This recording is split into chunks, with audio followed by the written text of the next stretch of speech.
I want to have all the competing perspectives fairly treated. You know, as long as you're saying that, that was one of the things that Governor Otter just said is, he has 1,600 people in every county, and he says, we already have this representative government, it's called the legislature.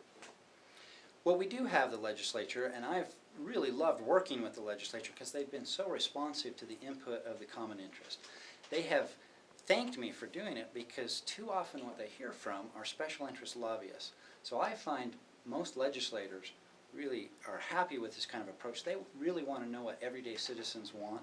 They're happy to go there if they can just get that information. He kind of sounds like, he's kind of, oh, if I could put words in his mouth, he poo-poos it a little bit. That you will not have the ability to get 1,000 people in every district. Yeah, you know, it's pretty simple to do that. We select randomly from the registered voter list in Idaho. We have over 700,000 registered voters. I've done this kind of survey work professionally. With just 100,000 or so that you randomly select for a given poll, yeah, you'd easily get 35,000 to do it. You do it online, and that's part of what makes it simple and easy to do. And his other response, just for my question, on education, again, he just hammers it. You can't spend more than what you have. How can you constantly challenge him on what he did for education if he did the best he could with the amount he had? Because he didn't do the best he could with what we had. There were multiple options for keeping education whole without raising taxes. Let me just give you one example. For all 4 years of the Otter administration, he has understaffed the tax commission. We have lost more than $100 million then over his administration to tax deadbeats. If he'd been doing his job on that, so that those who play by the rules aren't punished, we would have had revenue that we could have spent on the schools. That's just one of the many options that were available there to keep education whole.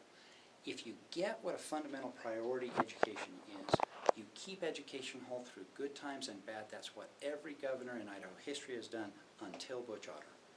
You talk a lot about tax, you guys talk a lot about tax exemptions. And There was a lot of talk about that. Yeah, definitely. And so I'm wondering, which ones would you get rid of? You talked about not getting rid of all of them, but which ones would you get rid of in order to put that money back into the budget?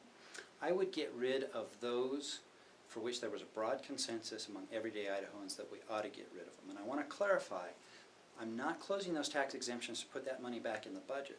I'm closing those tax exemptions to reduce the overall tax rates. This will not grow government or shrink government by $1. It is so that everyday Idahoans pay the same low tax rate that the politically connected pay, and to unleash the power of small businesses to create new and better jobs. That's why we're doing it. So what's going to get the economy going back up and shooting up in an upward direction?